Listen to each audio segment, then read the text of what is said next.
Aquel día, la joven de 16 años acude a su trabajo de socorrista. Molly se había preparado para ser socorrista. Tenía grandes sueños y le encantaba haber conseguido ese trabajo. Pero pocos minutos después desaparece. Nunca habríamos dejado que fuese allí si pensásemos que podría correr peligro. ¿Fue Molly secuestrada?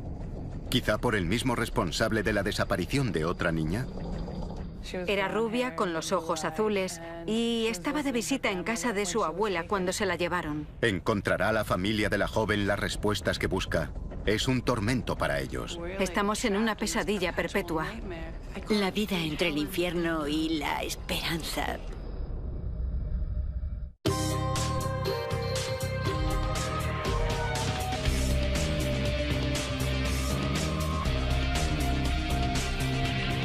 Desaparecidos.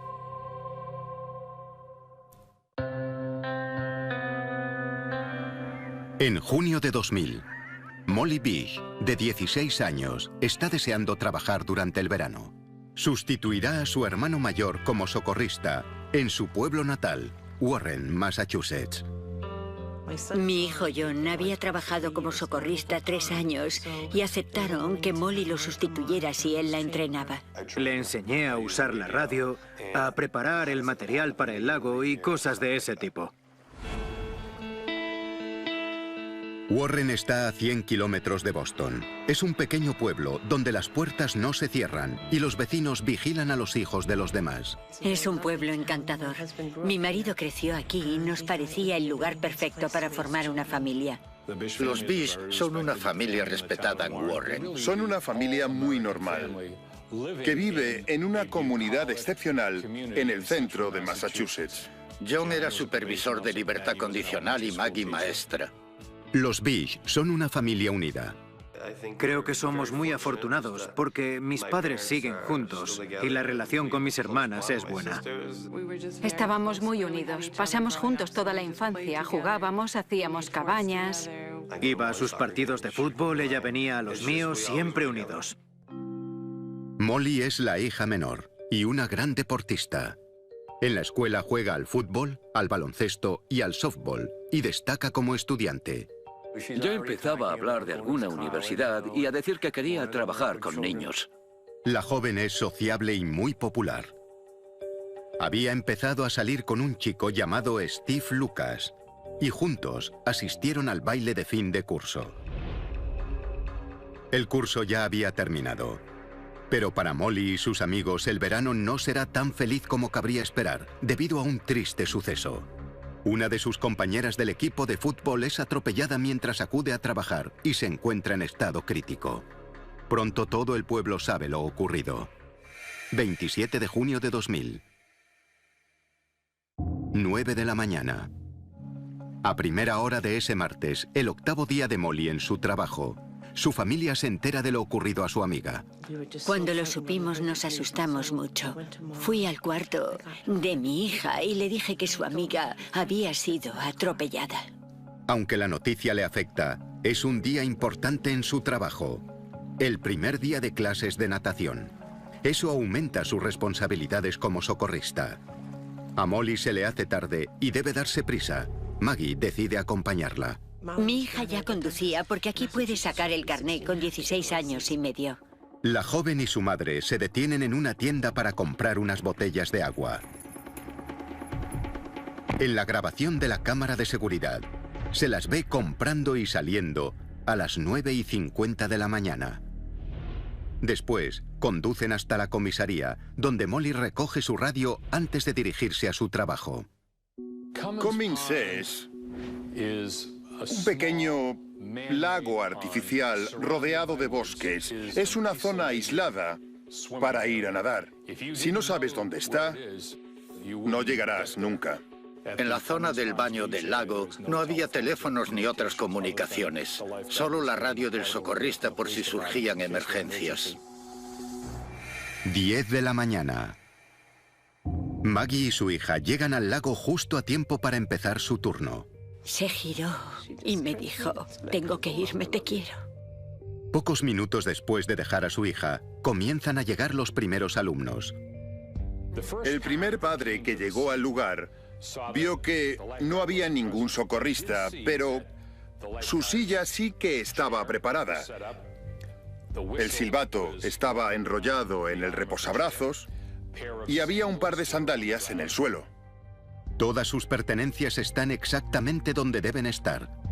Pero curiosamente, el botiquín aparece abierto. Y ella no está por ninguna parte. Nadie se preguntó por qué no estaba en su puesto en un primer momento.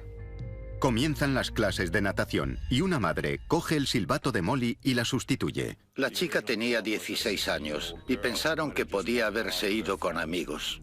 La madre decide informar a Ed Fett, director de parques y jefe de Molly, de que la joven no está y de que ha descuidado su puesto de socorrista. Fett comunica lo sucedido a la policía. El jefe de la joven usa la radio para decirles que no la encuentran por ninguna parte. Llamaron a la comisaría a las 11:44 para comunicar que la socorrista no estaba en su puesto del lago. La policía piensa que ha abandonado su puesto y que está con sus amigos o con su novio. Al principio, hubo quien pensó que Molly se había ido con alguien y que estaba cerca del lago en lugar de estar trabajando. 1 de la tarde. 3 horas después, todavía no ha aparecido por el lago. La policía decide comunicar a sus padres que no ha ido a trabajar. Nos llamaron a la 1 de la tarde. Era el jefe de policía. Me preguntó, ¿dónde está Molly? Le contesté, ¿cómo que dónde está? La dejé ahí. Y me dijo, aquí no está. A continuación, la búsqueda de Molly se pone en marcha y sus familiares entran en pánico. Estábamos aterrorizados.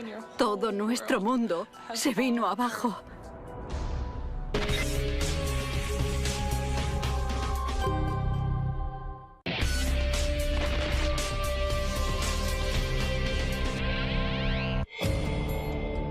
La joven de 16 años, Molly Beach, acude a su puesto de socorrista en el lago. Pero unos minutos después nadie sabe dónde está. Tras 2 horas sin ningún socorrista en el puesto, el jefe de Molly contacta con la policía. Cuando le preguntan a Maggie por su hija, le sorprende saber que no está trabajando. Algo en mi interior lo supo. Sentí un temor horrible en cuanto recibí la llamada. La madre cuelga el teléfono y llama a su hija mayor, Heather, para contarle lo ocurrido. Me llamó para decirme que mi hermana no estaba en el lago. Nos parecía rarísimo y pensamos, ¿entonces dónde podrá estar? Era chocante que no estuviera. Nos inquietamos mucho. Mis hijos siempre han sido responsables. Sabíamos que algo iba mal. La madre y la hermana de Molly deciden reunirse en la comisaría para intentar resolver la desaparición. Pero los agentes creen que no hay motivos para preocuparse. En las primeras fases surgieron muchas hipótesis. Pensaban que estaba preocupada porque una amiga suya estaba en el hospital en estado crítico y podía haber ido a visitarla. La familia de Molly comprueba si alguien ha acudido al hospital. Fui a las casas de varios amigos, pero ninguno había hablado con ella y también busqué a su novio. Cuando Heather llega a su casa, Steve acaba de levantarse. Le dice que él tampoco ha hablado con ella, pero no parece preocupado. Los dos acuden al lago para reunirse con la madre de Molly y con la policía. La imagen de las cosas de su hija organizadas en la orilla hace que Maggie pierda los nervios. Vi sus sandalias. ¿Por qué iría con alguien si sus sandalias están aquí y sus amigos también? ¿Dónde está? Estábamos muy confusos. ¿Cómo iba a irse sin calzarse? Maggie le comenta a la policía que abandonar el puesto sin decírselo a nadie no es propio de su hija. Era muy responsable. Nunca habría abandonado su puesto. Era muy consciente de que los niños empezaban sus clases. Seguían pensando que se había ido con sus amigos, pero nada sugería algo así. Jamás pensaría eso, sin coche y en bañador. Nada tenía sentido. La familia Bish se plantea otra duda desconcertante: si la radio del socorrista fue comprobada ese día. Había trabajado allí 3 años y comprobábamos que la radio funcionase siempre. En cuanto organizabas todo y nada más llegar, probabas la radio. Siempre tenías que hacerlo. Socorrista central. Comunicabas por radio con la comisaría. Se supone que en cuanto ha preparado su puesto, ella debe llamar por radio a la comisaría para asegurarse de que hay comunicación por si surge alguna emergencia. Sí, pero no podemos... La policía registra a diario las comunicaciones, pero lo único que consta ese día es la llamada del jefe de Molly casi 2 horas después de su desaparición. Es lo que me preocupa. Si comprobaron la radio, debería haber constancia. Y si no se enteraron de que ningún socorrista había llamado, deberían haber hecho algo mucho antes. La policía local piensa que los Bish pueden tener razón y solicita la ayuda de la policía estatal. La policía de Warren no tenía mucha experiencia en casos de personas desaparecidas. Por eso colaboró en el caso la Policía Estatal de Massachusetts. Todo se puso en marcha a gran velocidad. Había mucho movimiento. Llegaron muchos vehículos de la policía local, de los bomberos, de la policía estatal y también otros expertos de la policía. Había muchos profesionales, pero nadie sabía nada. Los agentes plantean una posibilidad tan preocupante como lógica para la desaparición. Podría haberse ahogado. Eso explicaría por qué sus sandalias seguían allí. Pero nadie de su familia cree que la socorrista se haya ahogado, pues era una buena deportista. Sentía que eso no era posible. Era la mejor nadadora de su clase. Sabía que no estaba en el lago, simplemente lo sentía. Mi hermano estaba tan afectado que se lanzó al agua. Estábamos confusos por lo que sucedía. Aunque John también sabe que su hermana es una gran nadadora, echa a correr hacia el agua. Y fui directamente hacia el lago para buscarla. Y empecé a nadar buscándola. Sabía que no estaba, pero busqué y busqué hasta que me sacaron de allí. Sabía que no la encontraría, pero tenía que intentarlo. Le sacaron del agua y dijeron: no podéis buscarla. Un equipo de buceo rastrea a fondo las turbias aguas del lago. En aquel momento el plan era saber si su cuerpo estaba en el lago. Nadie pensaba que podían encontrarla. Usaron barcas. En ellas iban policías y bomberos. También participaron buzos. Estuvieron en el lago, sumergidos, durante horas. Cuando empezó a anochecer, nos dijeron que debíamos irnos. No podíamos creer que aquello nos estuviese pasando. Cuando cae el día sobre la zona, los agentes usan focos para seguir registrando el perímetro. Los equipos de búsqueda, entonces reducidos, empezaron a reconocer los alrededores, las zonas boscosas. Seguía esperando que saliese del bosque o que alguien la trajese en brazos, que aquella pesadilla terminase. Pero no ocurrió. Tras horas registrando el lago y sus alrededores, ni los buzos ni los grupos de rastreo logran encontrar nada. Y decidieron que era el momento de irse. La policía organiza otro grupo de búsqueda para el día siguiente. Y la familia, desolada y agotada, debe regresar sin su pequeña. Empiezan a ser conscientes de que algo terrible ha sucedido. Ha desaparecido. Volver a casa aquella noche fue una pesadilla. Estábamos aterrorizados. No sabíamos qué estaba ocurriendo. Y todo nuestro mundo se vino abajo. 28 de junio de 2000. 6 de la mañana. A primera hora, la búsqueda se reanuda por toda la zona. La búsqueda comenzó inmediatamente. Toda la policía dedicó muchos recursos. Su padre era supervisor de libertad condicional. Desplegamos todos nuestros recursos, incluyendo nuestras unidades montadas. Llevamos medios aéreos de la policía estatal, helicópteros y cámaras de detección por infrarrojos para las zonas boscosas que rodean el área.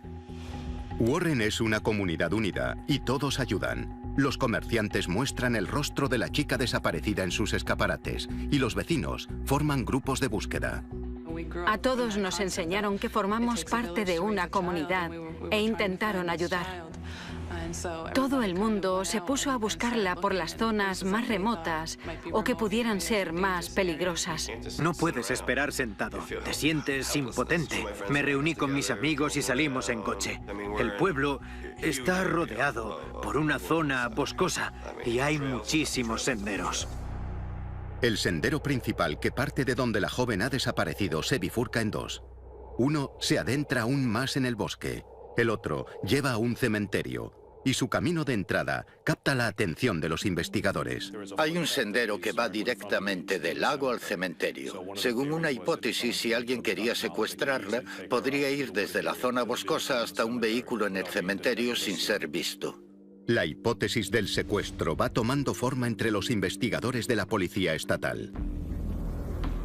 El botiquín abierto hace pensar a la policía que alguien podría haber fingido una lesión y que cuando ella se agachó para abrirlo, fue inmovilizada. Comunican esa posibilidad a la familia. Desde ese momento fue como estar dentro de una pesadilla, sin poder escapar. Tras oír que su temor podría hacerse realidad, a Maggie le asalta un recuerdo escalofriante. Cree saber quién podría ser el culpable. A continuación, la búsqueda de un misterioso sospechoso. Pensé, ¿qué hace aquí ese hombre? ¿Por qué no está trabajando? ¿No trabaja? Son las 10 de la mañana.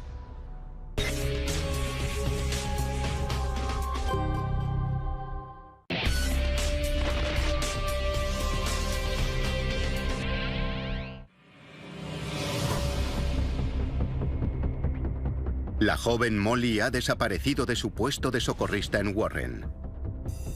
La policía cree que podría haber sido secuestrada por un depredador sexual. Su madre recuerda haber visto a un hombre sospechoso en el lago el día anterior a la desaparición de su hija. 26 de junio de 2000, 10 de la mañana. Ese día comenzó como otro más para la familia. Madre e hija se dirigen al puesto de trabajo del lago. Molly conducía y yo iba en el otro asiento. Nos detuvimos y recuerdo un coche blanco aparcado. Maggie esperó, mientras su hija salía del vehículo y llegaba a su puesto de trabajo. Pero se percató de que había alguien más observando. Un hombre sospechoso en un coche blanco aparcado.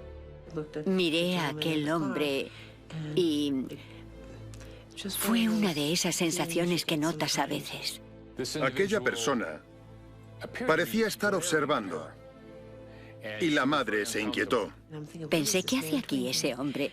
¿Por qué no está trabajando? ¿No trabajas? Son las 10 de la mañana. Y me dije, me aseguraré de que no pase nada. Así que decidió quedarse con su hija mientras preparaba sus cosas para trabajar. Le dije, es un sitio precioso, pero también que no sabía que había hombres por aquí. Estaba preocupada, pero me dijo, son pescadores, mamá, tranquila, no pasa nada. Después de unos minutos, Maggie volvió al coche. Aquel hombre seguía allí. Lo único que hacía era fumar.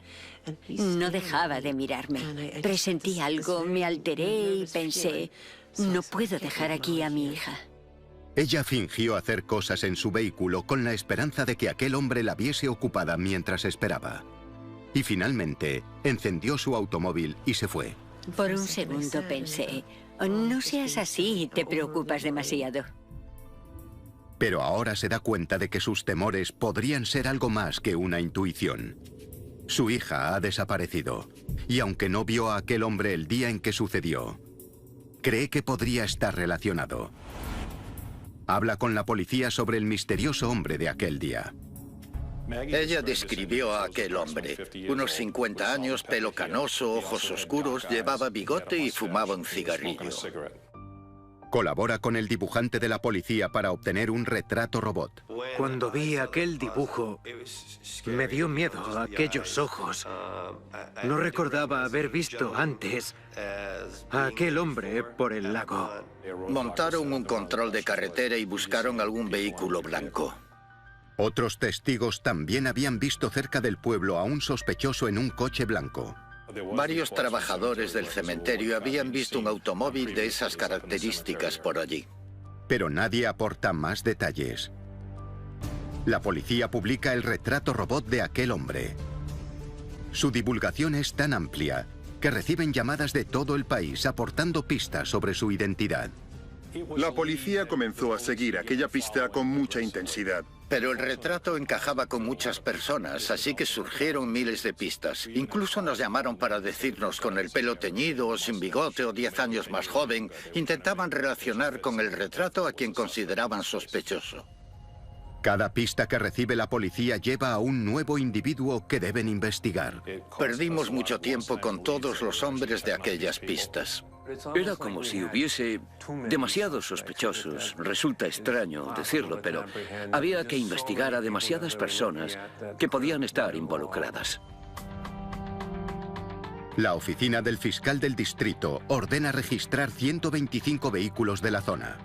No pudimos determinar qué tipo de vehículo había visto Maggie. Pero no encuentran ningún vínculo con la desaparición de Molly. Mientras la investigación continúa, la policía revisa alrededor del lago en busca de más pistas. Pero se enfrentan a un gran problema. El lugar ha sido contaminado. Los primeros agentes que llegaron al lugar contaminaron sin querer todas las huellas de calzado existentes que había alrededor de la zona en la que ella había colocado su silla. En aquel momento ya no se podía considerar la escena de un crimen. Todos acudieron para ayudar a intentar encontrarla, pero el sendero que iba al cementerio había sido usado por cientos de personas que habían acudido al lago aquel día. La zona de la orilla está repleta de colillas y huellas dactilares. La silla del socorrista había sido desplazada. La radio la manejaba Ed Fett y en el botiquín había huellas de los primeros agentes que acudieron a la zona. La policía no dispone de pruebas concretas.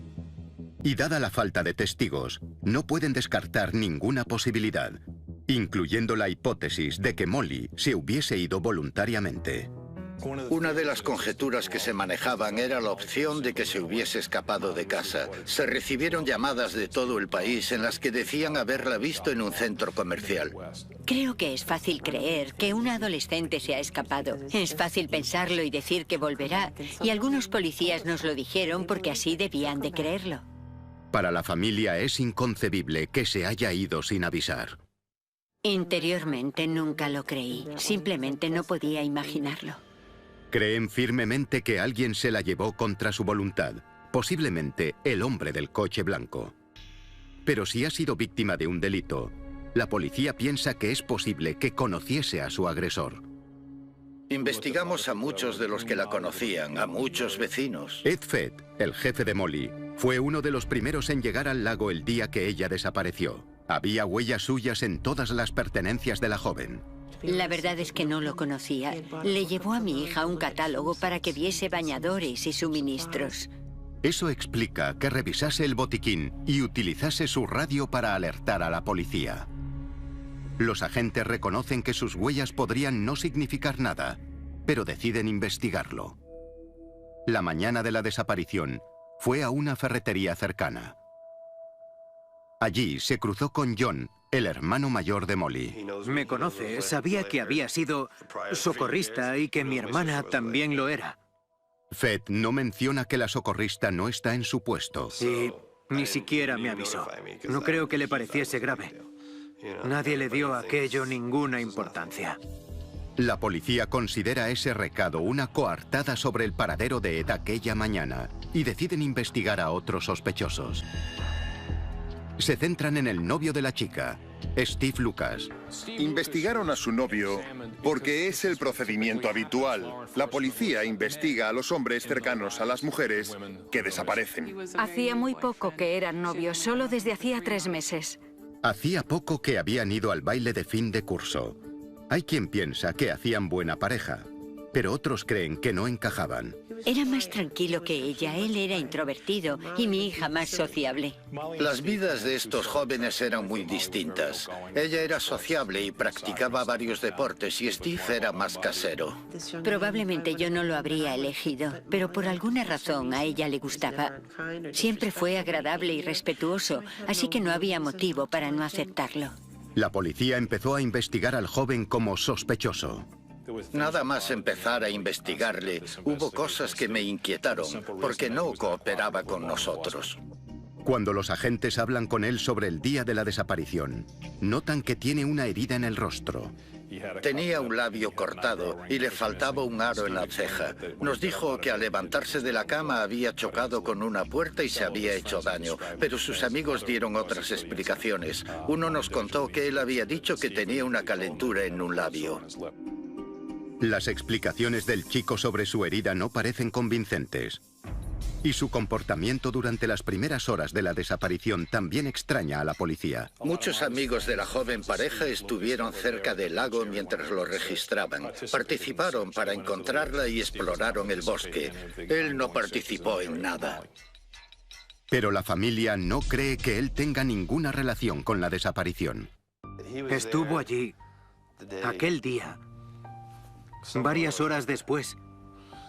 Si un chico de 17 años puede deshacerse de una víctima en 2 horas y después volver para estar en su habitación, es que, sin duda, es un verdadero sociópata.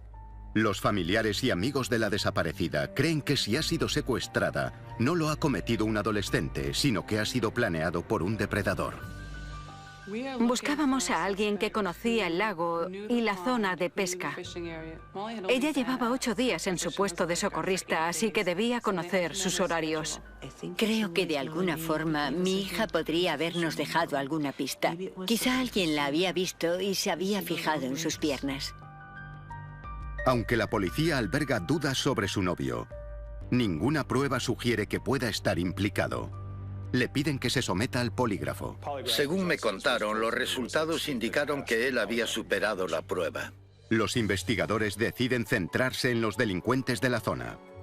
Y resultó que en aquella zona vivía un gran número de delincuentes sexuales. Les piden que proporcionen coartadas. Muchos de estos delincuentes no tenían trabajo. Fue difícil determinar su paradero ese día porque no podíamos comprobar nóminas ni registros telefónicos que indicasen dónde estaban. Lo único que teníamos eran sus declaraciones. La policía solicita a varios que se sienten ante el polígrafo. Algunos parecen estar mintiendo. Que pareciese que mentían no demostraba que fuesen culpables, pero hizo que investigásemos más a fondo su pasado y su paradero. Nos sirvió para añadir más sospechosos a la base de datos. La base de datos de sospechosos sigue creciendo día tras día, pero sin ningún resultado. La familia intenta conservar la esperanza. Pese a la abundancia de pruebas del caso, se convierte en una de las desapariciones más enigmáticas que hayan investigado los policías. Parece que la joven de 16 años ha desaparecido sin dejar rastro o ha sido víctima de un crimen. Los policías estatales prácticamente trabajábamos sin descanso. Volvíamos a casa, nos duchábamos, nos cambiábamos y volvíamos para continuar la investigación. La comisaría de Warren se convierte en el centro de la investigación. Los policías estatales prácticamente viven allí. Y a medida que pasan los meses, la familia intenta recuperar algo parecido a una vida normal. Intentas volver a tener una vida normal, pero sabes que nunca volverá a serlo. Fue duro. Estamos atrapados en una perpetua pesadilla. Y es algo como irreal, como si tu cerebro te llevase a un lugar distinto para poder sobrevivir. Seguimos intentando sobrevivir a momentos simples. La Navidad, su cumpleaños. No puedes celebrar su cumpleaños si ella no está. Ciertos días solo podía rezar e intentar acallar los malos pensamientos. No podía pensar en otra cosa. Es una vida entre el infierno y la esperanza.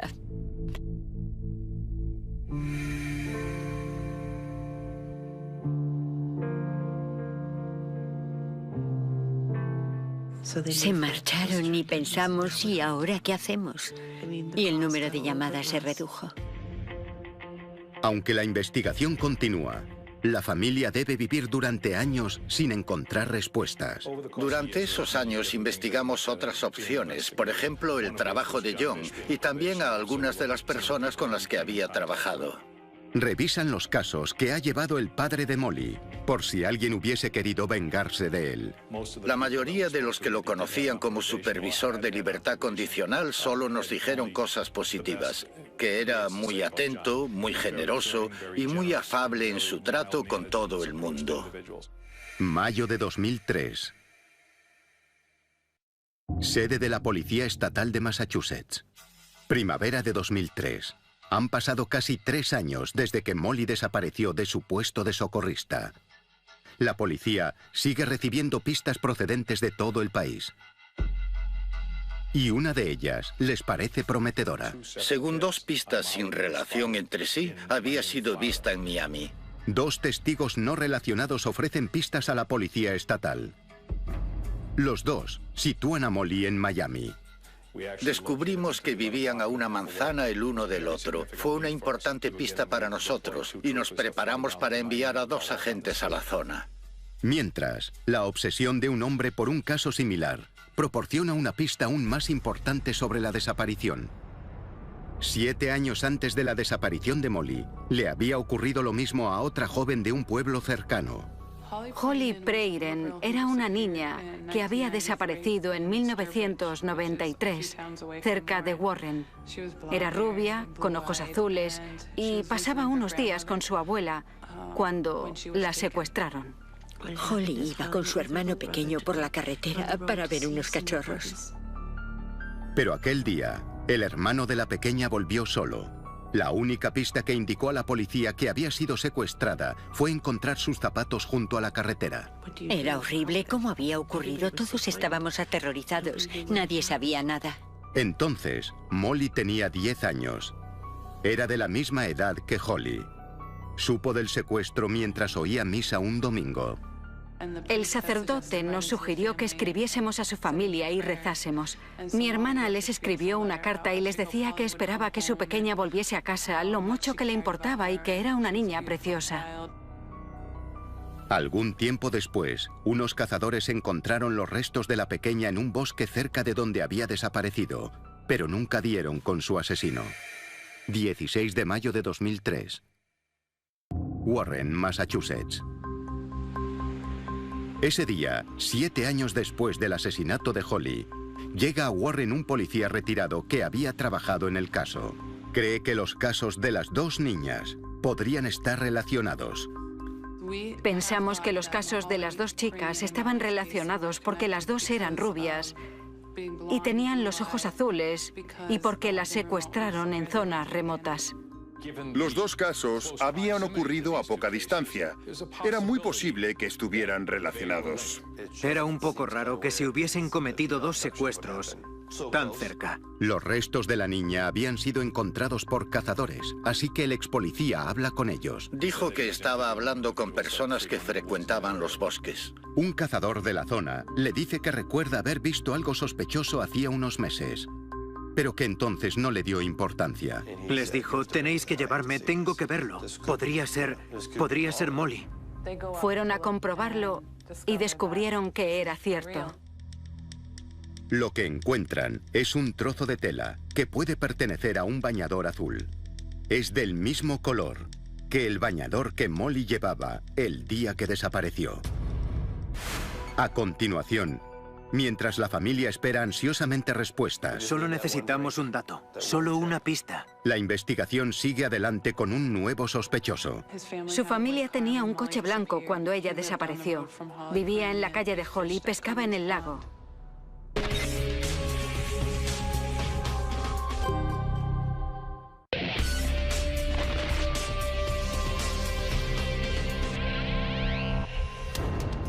Tres años después de la desaparición de Molly, la policía estatal está a punto de enviar a unos investigadores a Miami. 2 testigos afirman haberla visto. pero deciden cancelarlo cuando un trozo de bañador azul es descubierto en el bosque a unos 8 kilómetros de donde desapareció. Es del mismo color que el bañador que Molly llevaba puesto aquel día. La policía comunica a la familia el inquietante hallazgo. Cuando encontraron el bañador, esperábamos que no fuese el suyo, pero al mismo tiempo que sí, porque quieres que la encuentren, quieres que todo termine. Por otro lado, no quieres que sea el suyo para seguir pensando que podría estar viva en Florida, en California, en Tailandia o donde sea. La policía encuentra el bañador azul en un pueblo a las afueras de Warren.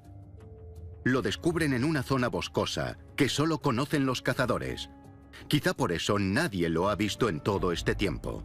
La única forma de determinar si el bañador pertenece a la desaparecida es el análisis de ADN. El bañador fue enviado al laboratorio de la Policía Estatal para buscar ADN.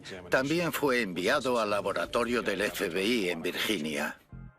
Y mientras llegan los resultados, la Policía Estatal inicia una gran búsqueda por la zona donde se encontró el bañador, con la esperanza de encontrar más pruebas. Y entonces, todo aquel caos volvió a comenzar.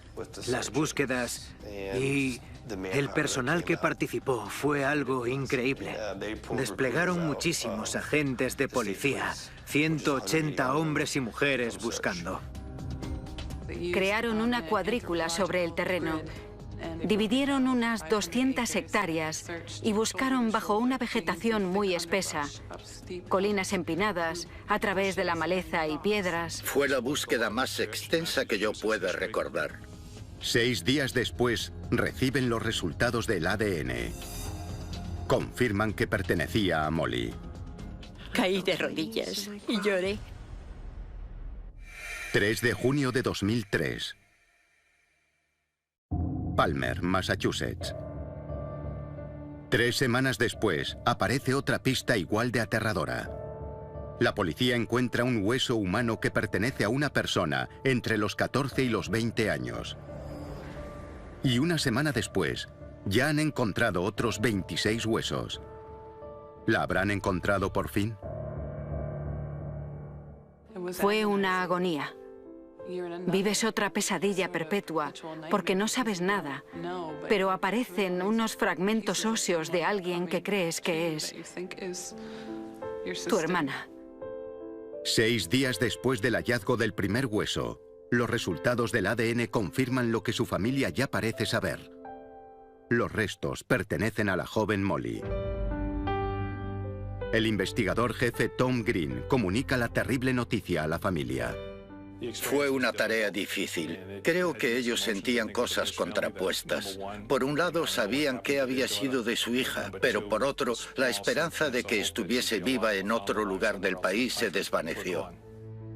Entierran a Molly el 2 de agosto de 2003, el día de su 20º cumpleaños. Aunque todos pueden por fin pasar página, también desean que se haga justicia. Tienen la esperanza de que el bañador y sus restos lleven a los investigadores hasta el culpable de aquel inconcebible crimen. Pero no será así. El ADN que encontraron en el bañador y en los restos óseos pertenecía a la joven. Nada apuntaba hacia otro sospechoso. Como en el caso de Holly 10 años antes, los investigadores están en un punto muerto sin ninguna pista que seguir.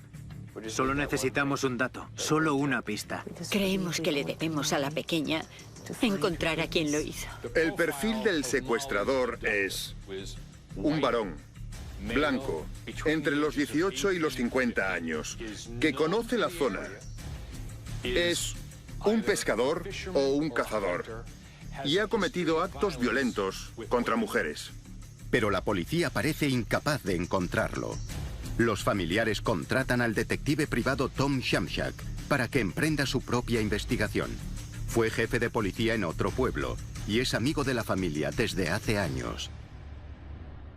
En 2008, Steve, el novio de Molly, fallece en un accidente, sin saber quién asesinó a su novia 8 años antes. Ese mismo año surge un nuevo sospechoso. Febrero de 2008. Marion County, Florida. Un hombre llamado Rodney Stanger es detenido en Florida por el asesinato de su pareja. Inmediatamente me llamó la atención el gran parecido que había entre la fotografía de Rodney y el retrato creado a partir de la descripción que había hecho Maggie. Una persona llama a la oficina del fiscal de Massachusetts para decir que aquel hombre está relacionado con la desaparición de Molly. El informante menciona una conversación con la pareja del sospechoso antes de que fuese asesinada. Aquella persona me dijo que alguien había hablado con la víctima antes de su asesinato y había hecho declaraciones que incriminaban a Rodney en nuestro caso. Su novia habló de mi hermana antes de ser asesinada. Stanger vivió 20 años en los alrededores de Warren y solía cazar y pescar por la zona. Un año después de la desaparición de Molly, el sospechoso se mudó a Florida. El detective privado habla con las dos exmujeres de Stanger y descubre que el sospechoso tiene un largo historial de actos violentos. Al mismo tiempo habla con su hermano, Randy. Él también se fue de Massachusetts en la misma época. Y además, Randy solía conducir un coche blanco. Su familia tenía un coche blanco cuando mi hermana desapareció. Vivía en la misma calle que Holly, cazaba donde encontraron a Molly y pescaba en el lago Cummins. Mientras tanto, un miembro de la oficina del fiscal interroga a Rodney en una prisión de Florida. Y también lo hace el detective privado amigo de la familia. Niega en ambos casos cualquier relación con el caso de la desaparecida, pero se declara culpable del asesinato de su novia en Florida. Actualmente cumple una sentencia de 25 años. No está acusado de los asesinatos de Molly o de Holly. Pero la policía afirma que el caso Bish sigue abierto. Nada puede hacerlo más llevadero. Al final pude despedirme de mi hermana, pero es un crimen sin resolver, así que sigues viviendo con temor en tu corazón. Mientras esperan que se haga justicia por la muerte de la joven, sus padres encuentran una forma de honrar su memoria. Maggie y su marido crean la Fundación Molly Bish, una organización que fomenta la concienciación sobre la seguridad de los niños. Nuestro objetivo principal es distribuir guías sobre la identificación de los niños, porque cuando Molly desapareció, no teníamos el tipo de retrato que la policía necesitaba. Necesitaban una fotografía clara y frontal. 1 de cada 6 niños es encontrado gracias a una única fotografía. La fundación también ayudó a aprobar una ley sobre la alerta Amber en Massachusetts, un sistema de notificación de niños secuestrados que no existía antes. Heather y John Jr. también colaboran con el Centro de Niños Desaparecidos y Maltratados. Los hermanos vivimos circunstancias diferentes. Cuando Molly desapareció, mis padres estaban con su búsqueda. Tuvimos la suerte de disponer de apoyo gracias al Centro Nacional de Niños Desaparecidos y Maltratados. Los hermanos de las víctimas solemos quedar en un segundo plano, porque no tenemos ciertos derechos. No eres su madre, no eres su padre. Y cuanto más nos involucrábamos en los casos de otros niños, mi hermana y yo más nos centramos en ellos. Hablamos con familias de todo el país, preguntando cómo podemos ayudar a los hermanos, y nosotros, junto con el Departamento de Justicia y familias implicadas, creamos una guía para hermanos. La guía titulada ¿Y yo qué? Pretende ayudar a jóvenes de todas las edades a afrontar la desaparición de un hermano. Su objetivo es que se sientan comprendidos y apoyados. Los Bish celebraron recientemente una vigilia por el 10º aniversario de la muerte de su hija en el lago Cummins. Para ellos es una forma de confirmar que la memoria de su hija sigue viva. Lo que hemos aprendido a lo largo de este tiempo es que el amor es una emoción tan fuerte que no desaparece, que todos seguimos conectados, que sigue existiendo.